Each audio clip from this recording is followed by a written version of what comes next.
Welcome back to Mind Your Biz. My name is Seth, and in today's episode, we're talking about NFTs, royalties. We're talking about the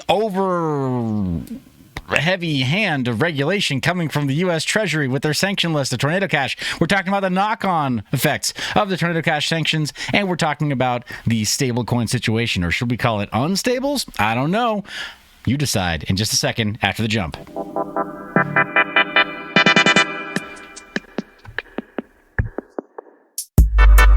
And welcome back to the channel. Smash like, make that button explode. And if you haven't already shared the channel, do share it with somebody because we are getting established in our new home for Mind Your Biz. Without further ado, let me just show you the article coming from Decrypt by Andrew Hayward. Great work from Andrew Hayward here on Decrypt about why NFT creators and collectors can't stop talking about artist royalties. Well, this is fresh. This is breaking. And right now, it has to do with some platforms that have ceased to honor NFT artist royalties. And what does that mean? It means they found a technological way to circumvent the royalty function of the smart contract that governs that NFT. Why is this a big deal? Well, in the traditional art world, it's not common for artists to get ongoing royalties for original pieces of art. This is something that's very near and dear to me. I saw this growing up within my family and artists who are in my family, how artists are not used to receiving royalties for original pieces of artwork. They are used to receiving royalties for artwork that has some kind of a governing law, right? So ASCAP in the music industry, motion picture industry, protecting digital rights, so the Digital Millennium Copyright Act as it came to certain types of digital distribution. Well, fast forward to today with Web3, and it's a much more tricky situation. Most NFT artists want those royalties to remain intact. It's half the reason that they made the art was in order to earn from the art. So these platforms that are removing the ability to earn those royalties are getting people in quite a stir. But yeah, there's everybody from Beeple all the way down to the most recent minting project have talked about their gripes with it and their thoughts on the matter. Solanart says, reintroduce the first zero-fee marketplace on Solana, 0% marketplace fee, 0% creator fee. This time, you choose what's fair. Ooh. So Solanart is trying to say that this is only fair, right? Low fees are only fair, but only fair to who, right? That's the problem.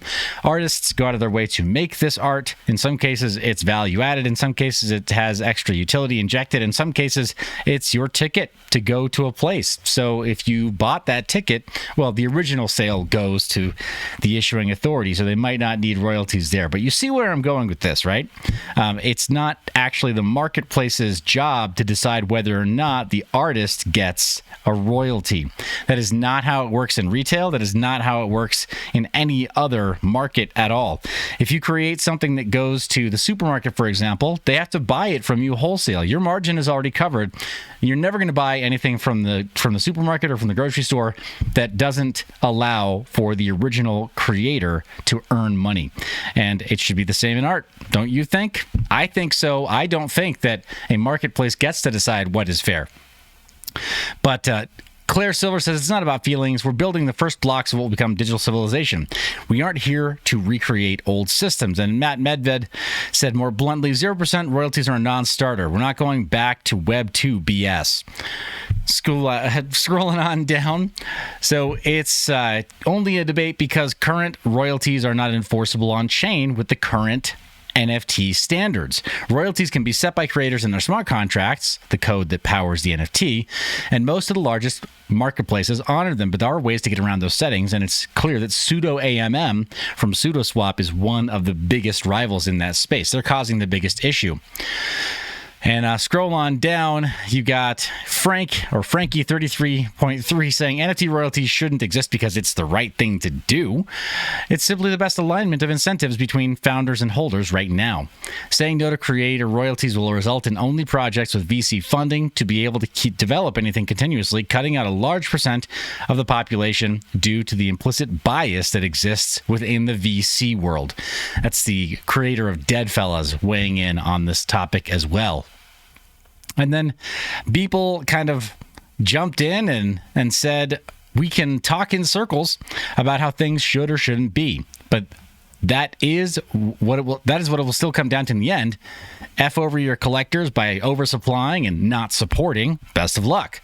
treat them right, and the vast majority will treat you right in return. Tell me what you think down in the comment section. We'll spend a little extra time on that topic because it's a little bit more near and dear to me. But I want to know your thoughts on the matter. Do you think that artists should receive royalties on chain for their work? Do you think it's right for marketplaces to do this? Will you buy from marketplaces like this? And why? Why would you go for the short sale? Why wouldn't you just try to get the maximum amount for that art and credit the artist on a regular marketplace? What do you think is in it for you by going and getting it cheap somewhere else? Do you think you're going to be able to flip it? Do you think you're going to be able to scalp the difference and then somehow credit the artist in the long run? I don't think that's how it works. I think it's a race to the bottom if you indulge in this, but I want to know your thoughts on the matter. Next bit of news that the EU is creating a brand new organization for anti-money laundering. A new anti-money laundering authority called the AMLD6, or the Sixth Directive AML-CFT. There appears to be little debate over the necessity of such a body and its requirement to have direct control over EU-based suppliers of services for crypto assets. That is to say, there in the EU, it's just obvious. Obviously, we need more regulation on crypto. So do you agree with that? Because I don't agree with that either. On the one hand, we're seeing the profit margins disappear, and on the other hand, we're seeing the regulation come in so tightly to crush things that I fear for what 2023 is going to look like in terms of new startups and artistic projects. On the flip side, the UN is telling developing countries to restrict the adoption of crypto, citing the risks to financial and social stability. So if you don't live in a place, where you have a governing body such as the EU setting out this regulation for you, they're just going to tell you. They're going to do you a big favor and just tell you, you probably shouldn't adopt crypto in your countries because crypto is dangerous. It's free, but it's dangerous. It'll get you off dependence of the dollar, but it's dangerous. It'll prevent you from having to take toxic loans and toxic assets from EU states and from North America. But crypto is dangerous. I mean, we've seen this before, and we know how this ends, but there are real risks, and we do have to acknowledge that there are real risks in crypto. Speaking of which, have I told you anytime lately that this is not meant to be legal, financial, business, or investing advice? Because it is not. Just a reminder. This is opinion only, and it's meant to be for your entertainment and education. But what do you think about that? Is it the UN's place, not the EU's place, but the UN's place to tell developing countries that they cannot or should not adopt crypto?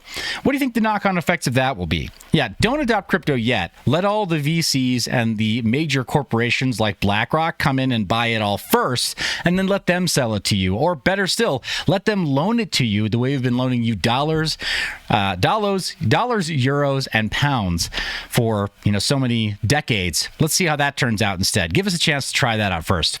I'm not buying it. Hopefully they don't either. Beyond that, there is a ray of hope.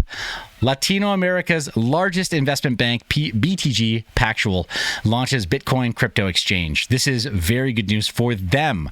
So the largest investment bank in Latin America has launched a cryptocurrency exchange in Brazil. The exchange will only support Bitcoin and one other cryptocurrency at launch. BTG Pactual holds about $200 billion in assets under custody. That's just the summary there. But what do you think? Is this good news? We've heard a bit about the BRICS countries. There is some concern about Brazil falling to certain ideologies and making it possibly hard for people to have financial privacy and financial sovereignty in the future. Is this good, bad? Personally, I think this is going to turn out well. It's going to be better for the country of Brazil to have this than not to have something like this and to ignore the UN and go ahead with their plans anyway, hopefully become more financially independent through the adoption of cryptocurrencies.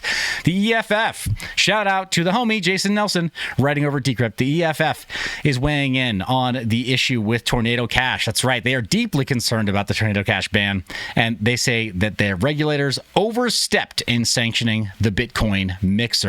Yikes. Y'all poked the bear, didn't you? You woke up the EFF. Now they have to take a side. Obviously, they're going to take a side against government overreach and overstepping regulation because it infringes on people's privacy in the worst of ways.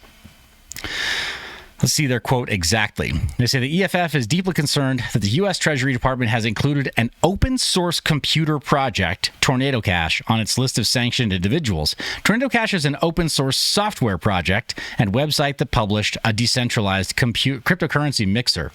So they made it pretty darn clear that this is not an individual and that the arrest made by Dutch authorities is probably illegal. It's definitely immoral, probably unethical, and possibly as far as illegal, based on current laws, current understanding of the laws, and the way that those laws applied to software like Tornado Cash in the past. It's not a centralized mixer. There's not a centralized authority or a middleman who is taking people's funds and personally mixing it with other cryptocurrencies. Just not the same. Cannot be compared in the same way. And over at the Daily Hodl, more on that. A different cryptocurrency advocacy group says regulators overstepped authority by sanctioning Tornado Cash. Which one was this? It was the Coin Center. That's right. It says, we believe OFAC has exceeded its statutory authority by sanctioning the Tornado Cash smart contract. Coin Center is exploring a court challenge. Tornado Cash entity does not have a property interest in the Tornado Cash application. It has no legal right to control that application, and perhaps more importantly, it has no physical ability to control that application. Moreover, that application is not even property in any reasonable sense of the word. No three-letter organization could seize anything from the Tornado Cash servers. Nobody can shut Tornado Cash down by shutting down the GitHub repositories because it's already been cloned over to GitLab dozens of times. It's already been forked dozens of times. It's already in production in so many other implementations that to shut down the GitHub user accounts of the primary developers is just misguided in the worst possible way. It's just absolutely cluster, Keystone Cop situation. Don't understand what they're thinking. Don't understand who made that call. Don't understand why they still have a job. All right, moving on.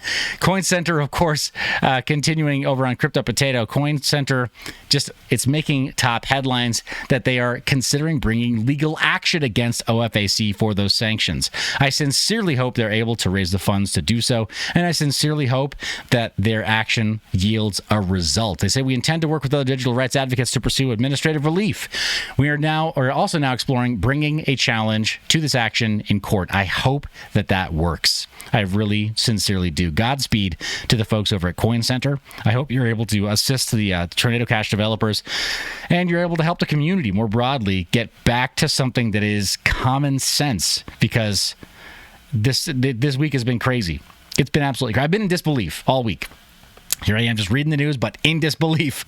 But the knock-on effects of Tornado Cash and that blacklist by OFSC, and of course, the overeager response by groups such as Circle. Let me be very clear. USDC is now a coin that I do not desire to hold. It just isn't. It makes no sense to me.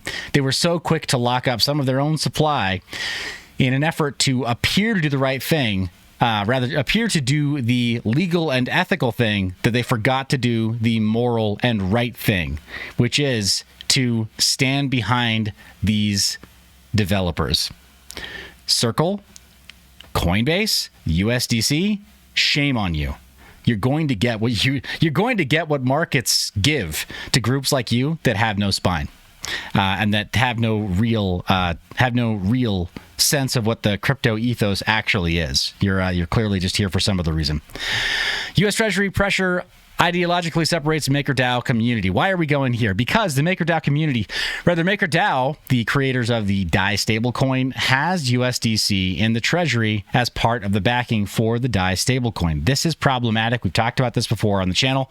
It's problematic because if USDC gets seized or frozen in their Treasury, part of the DAI circulating supply becomes disabled. It becomes totally crippled by Circle and by other people who just decide that they're overeager to try to reinforce a sanction or the legal suggestion, possibly not even real legal precedent, because there's no legal precedent for what the OFAC and the U.S. Treasury has done, but just overeager to try to appear as though they are compliant, and then, of course, don't think about the knock-on effects and don't think about the other people that they're going to cause damage to.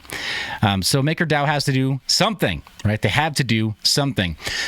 He's currently the largest source of backing at about 33.9%.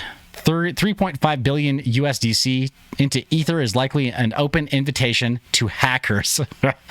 That's Bessie's take on it, and that may potentially be true, but they're looking at a potential over-collateralization in Ethereum as opposed to the current collateralization ratio of the USDC. This is going to cause some strain. It is going to cause some strain on the supply of DAI, so let's see what happens there. But converting those USDC funds to Ethereum, I think there will be, of course, be counterparty risk. There will, of course, be an issue there. We cannot just, we can't take for granted that the supply will remain static. It will have to go elastic once they do this, and we'll see where the chips fall, right? So stable coins don't fluctuate in price like other cryptos, but if they defect from the US dollar, holders will lose funds as it'll no longer be worth the same as fiat currency. So yeah, this latest report has everyone on an edge because they're not looking at an over collateralization if it stays there.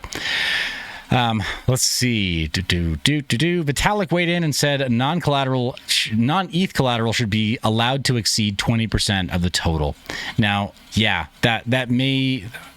This is going to cause some problems.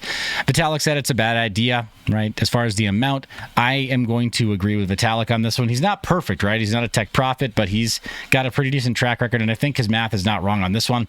Without a collateralization ratio where it is a collateralized debt position that is above the amount of DAI that's being issued, I think this will spell trouble for the DAI stablecoin. And so it has me a bit concerned about DAI also right now, and its heavy reliance on USDC and this fallback plan to go to Ethereum. Not good. Not good. I'm very worried about that. The unexpected hero of today's news, in my opinion, is Tether. Tether? Wait, Tether? The Tether? Yeah, possibly Tether. Let's take a look at this news. USDT supply up by $2 billion over 30 days. USDC supply falls after blocking the Tornado Cash linked wallets. And it's just kind of an interesting trend to witness that Tether is printing more into the supply and USDC is blocking wallets that contain some, and of course their supply is not just shrinking by that amount, it's shrinking by more than that amount. What's going on here? Clearly Circle is preparing to be audited on some level. They're preparing for greater regulatory scrutiny. And Tether, I don't think that they're not allowing themselves to be compliant. I think that they are, however, taking a much more reasonable approach, and that is to not immediately comply with the Tornado Cash sanctions because they are bare minimum immoral, if not also unethical, and possibly we may find without legal precedent. I can't say illegal, but without legal precedent. All right, that's the news roundup for today, the full 360 news roundup for today. NFTs regulation and the unstable situation of stable coins. Thank you for watching all the way to the end of the video. You are the reason I make this media. Smash that like button, the subscribe, turn on notifications, and share the new home for Mind Your Biz. You're the reason I make this media. Again, I love your face. Remember to stay private and mind your biz.